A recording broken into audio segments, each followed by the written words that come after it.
If humiliation had a face, it was my mother's smirk as I stepped into the ballroom, clutching a small purse like it was armor. I'm Avery Cole, 24, underpaid, and overjudged by my entire family. Tonight was my brother Noah's wedding, and I'd promised myself I'd stay calm, no matter what they threw at me. That lasted 30 seconds.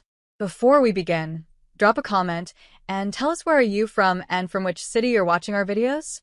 And after watching the whole video, don't forget to tell us, what would you do in this situation? Be honest, tell me in the comments below. We read every comment. Let's begin. Avery. Mom's tone carried the kind of surprise that dripped with sarcasm. You actually came? Her pearl necklace glimmered under the chandeliers. My cousin Madison snickered behind her. Guess the catering staff needed backup. I ignored them. Where's my seat? Mom plucked a card from the table. Garden patio. Next to the side exit. My stomach dropped. Outside. She smiled sweetly. You like space, don't you? And there it was. The humiliation, neatly packaged in calligraphy and wrapped with cruelty. I took the card anyway and walked through the laughter. When I reached the patio, I saw it. A single metal chair by the restroom door, a napkin flapping in the wind. No centerpiece. No plate. No dignity. Through the glass, my family laughed around golden tables, their champagne glasses sparkling. I sat alone beside the faint smell of cleaning chemicals and roses. My phone buzzed. Ethan Ward, just arrived. You sure you're okay with this? I stared at the message. Ethan wasn't just anyone. To the world, he was a real estate prodigy worth billions. To me, he was the quiet man who'd once helped me pick up spilled coffee at a networking event. Since then, we'd become something undefined, something safe. They sat me outside, next to the restroom. A pause. Then, Ethan, stay where you are. My heart kicked hard in my chest. I didn't move. The ballroom doors opened, and Ethan stepped through, tall, confident, in a charcoal suit that made every head turn. He spotted me instantly. Avery. His voice was low, warm. You look incredible. I let out a short laugh. I'm sitting by a trash can. He smiled faintly. Then let's change that. Before I could protest, he held out his hand. Inside, the DJ called for everyone to take their seats. My family was still laughing, oblivious. I hesitated, every humiliation I'd swallowed over the years weighing on me, then slipped my hand into his. We walked through the ballroom doors together. Conversations faltered. Forks froze midair. My mother's smile vanished as her eyes darted between Ethan's hand and mine. We stopped beside her table. Excuse me, Ethan said, calm but firm. There's been a mistake. Avery's seat isn't outside. Mom blinked rapidly. I'm sorry, who are you? Ethan turned slightly, giving her a polite smile that didn't reach his eyes. Ethan Ward. The name rippled through the room like a dropped glass. I caught the exact second Madison's smirk died. Ward, Dad stammered. As in, the one whose company built this hotel, Ethan said smoothly. Yes, that one. Gasps followed.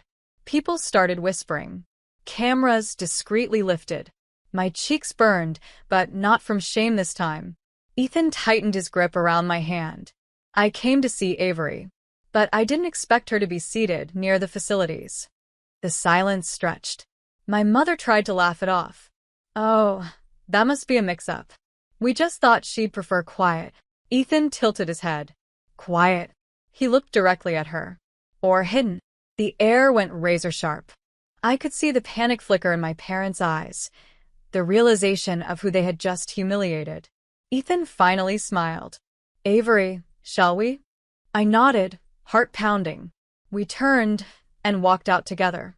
Every eye followed. No one dared speak until the doors closed behind us. 10 minutes later, those same doors burst open again. But this time, they were the ones screaming. When we stepped into the cool night air, I finally exhaled. The muffled music and chatter faded behind us, replaced by the city's hum and the rustle of the ocean breeze from the nearby bay. Ethan still hadn't let go of my hand. You handled that well, he said softly. I didn't do anything, I murmured. You just walked in and turned their world upside down. He smiled faintly. They deserved it. My pulse was still racing. You shouldn't have done that, Ethan. My family, they'll twist it into something else. Good, he replied, slipping his hand into his pocket. Maybe it's time they see you for who you are, not who they decided you were. We stopped by his sleek black Bentley parked under the hotel's front lights. I could see guests peering through the glass windows, faces pale with confusion. Some had already pulled out their phones. Ethan opened the door for me. Get in, Avery. Let them wonder. I hesitated, glancing back at the ballroom. My father had stepped outside, scanning the lot as if trying to make sense of everything. He spotted us. Avery, what are you doing? Ethan leaned against the car, voice calm but cutting through the night. Leaving. Dad's jaw tightened. With him? Do you even know who? Ethan smirked. You might want to Google it. Dad froze, realizing just how badly they'd miscalculated. I climbed into the car. As the engine purred to life, Ethan's gaze softened. You okay? I'm not sure, I admitted, my voice trembling. I've been invisible for so long. Now, everyone's staring. They'll stare for the right reasons now, he said, pulling away from the curb. The drive was quiet, city lights flickering across the windshield. I couldn't help replaying every cruel laugh from the wedding, my mother's smirk, my brother's mockery, the way they'd made me feel like an outcast. Ethan reached over, his hand brushing mine. You didn't deserve that. You never have. I looked at him. You don't even know half of it. Then tell me. So I did. I told him everything. How my parents favored my brother since childhood. How they'd laughed when I tried to start my small design business. How they'd said I'd never make it without their help. Ethan listened quietly, eyes on the road. When I finished, he said, You're stronger than them. And they're about to find out just how strong. Before I could ask what he meant, his phone buzzed. He put it on speaker. A male voice said, Mr. Ward, the final contract transfer went through this evening. Cole Properties is officially under your ownership. I blinked. Wait, what? Ethan glanced at me, a hint of mischief in his eyes. You said your family's real estate firm made your life miserable. So I bought it. My jaw dropped. You bought my family's company? He nodded casually. Business decision. They were in debt, and I made a fair offer. But don't worry, I have plans for it. I couldn't speak. 100 emotions collided inside me, disbelief, fear, and something dangerously close to satisfaction. He parked near the waterfront, city lights shimmering on the water. Tomorrow morning, there's a board meeting, he said quietly. Your name will be on that list. You'll be stepping in as the new creative director. I turned to him, completely stunned. You're giving me a job? Not just a job, he said, smiling. A seat at the table. You earned it long before tonight. They just refused to see it. Tears burned my eyes. Ethan, why are you doing this for me? He met my gaze. Because I believe in you. And because watching you sit outside tonight reminded me of every time I was underestimated too.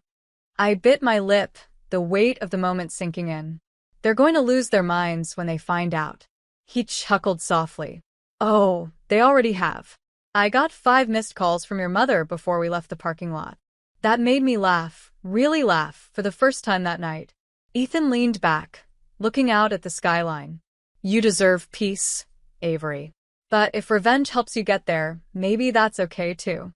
I stared at the glittering water, feeling something shift inside me, not just anger, but clarity. For once, I wasn't the forgotten daughter sitting by the restroom. Tomorrow, they'd see me walk into that boardroom and realize the girl they mocked was now holding everything they once owned.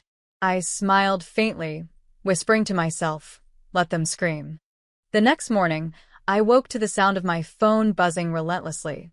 Dozens of messages, missed calls, and family group notifications filled my screen. Mom, Avery, what did you do?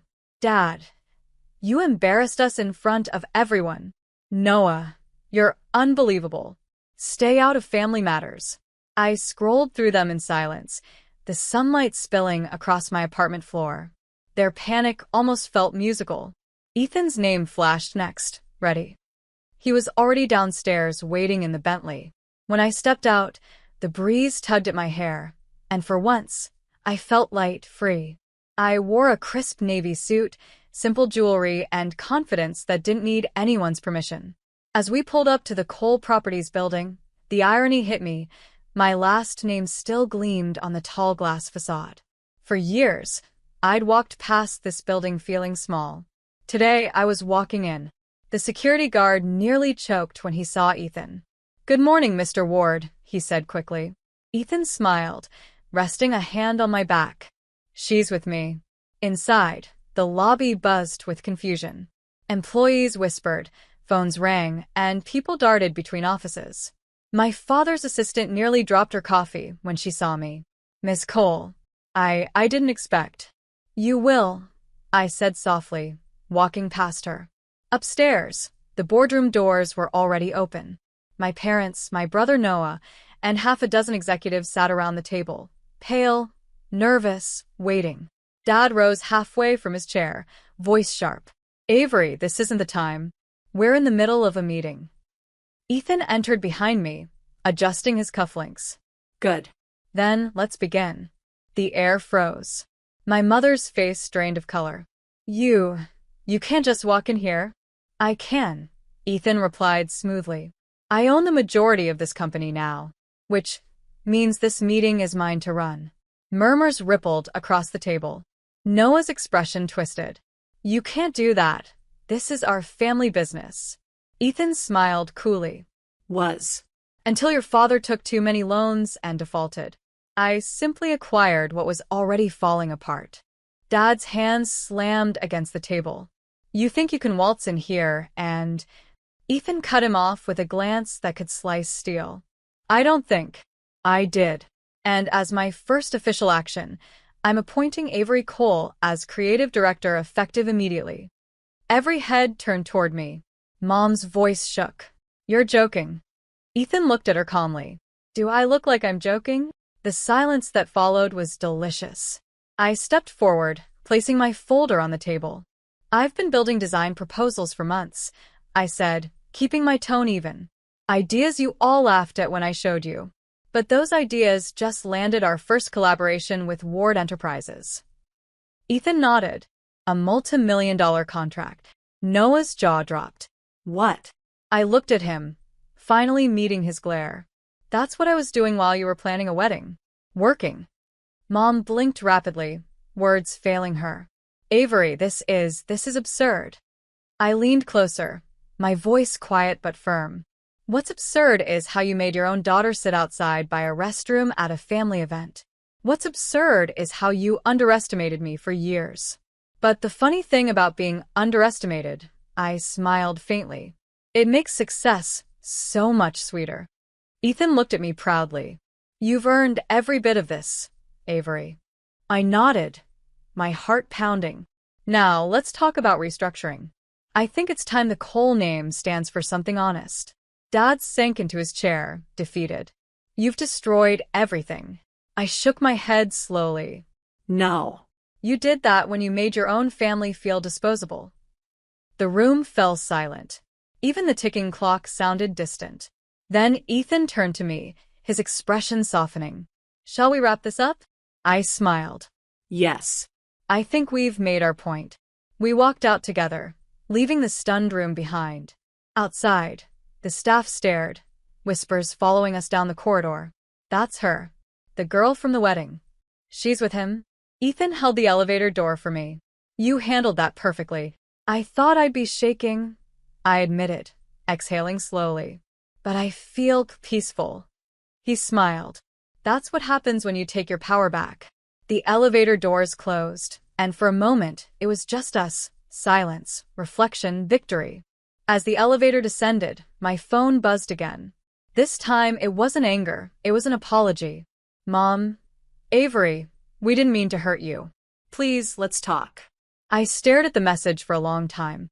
My chest ached, not with resentment, but with something quieter. Closure. Ethan noticed. "You don't have to reply right now." I nodded. "I know." Then I smiled faintly. They'll figure out who I am eventually. Not the girl outside the restroom, but the woman who walked away. Ethan grinned and walked straight into her power. I laughed softly. Exactly. As the elevator doors opened to the ground floor, the morning sun poured in. For the first time in years, I didn't feel invisible. I felt seen. And somewhere, back at that wedding hall, my family was still reeling, wondering how everything they'd mocked had turned into everything they'd lost. The following weekend, I received another invitation, but this time, it wasn't a wedding or some pretentious family gathering. It was a formal dinner hosted by Ward Enterprises to announce a joint venture between Ethan's company and mine. When I arrived, the ballroom lights glimmered just like before, but this time, I wasn't walking in alone. Ethan was beside me, his hand resting gently on my back. People turned as we entered. The same people who'd once ignored me now stood to greet me with nervous smiles. Even my parents were there. They looked smaller somehow, quieter. Mom clutched her champagne glass too tightly. Dad's forced grin didn't reach his eyes. Ethan leaned toward me. You ready for this? I smirked. More than ever. The host took the stage. Ladies and gentlemen, please welcome the visionary behind the upcoming redevelopment of the Cole Properties project, Ms. Avery Cole. Applause erupted. I took the mic, scanning the room. My family sat in the front row, frozen. I grew up hearing that I was the quiet one, the ordinary one. I began. And for a long time, I believed it. But sometimes, silence doesn't mean weakness. It's the space where strength grows. A hush fell over the crowd. When I walked out of that wedding, I continued, I thought I was walking away from humiliation. Turns out, I was walking toward purpose. Ethan smiled at me from the side, proud. Tonight isn't about revenge, I said, glancing at my parents. It's about learning who deserves a seat at your table and who doesn't. Applause filled the hall again, louder this time. I saw Mom's eyes glisten as she lowered her gaze. After the event, she approached me hesitantly. Avery, you were incredible tonight. I took a slow breath. Thanks. Her voice wavered. We made mistakes. I made mistakes. You didn't deserve how we treated you. For a moment, the weight of years pressed against my chest. Every insult, every dismissal. But I wasn't that girl anymore. I know, Mom, I said softly. But sometimes losing someone's respect is the price of finally gaining your own. She nodded, speechless. Ethan walked over, slipping an arm around me. Everything okay? Yeah, I said with a small smile. It's finally over. We stepped outside into the cool night. The city lights reflected off the nearby river, golden, steady, alive. Ethan handed me his jacket. You handled that like a queen. I laughed. I feel like one. He looked at me for a long moment. You've built something amazing, Avery. I just helped you see it. I smiled back. And you did more than that. He tilted his head, curious. What's that? You reminded me that no one can seat me outside my own story. He grinned. I like that. As the limo pulled up, I glanced one last time at the glittering hotel, the same kind of place that once made me feel small. Not anymore. I turned toward Ethan and said quietly, let's go home. He smiled, opening the door for me. Where you belong. And as the city lights blurred past the window, I realized something. The best revenge wasn't the public humiliation of those who once mocked me. It was peace, confidence, freedom. I had all three now. And this time, no one could take my seat again.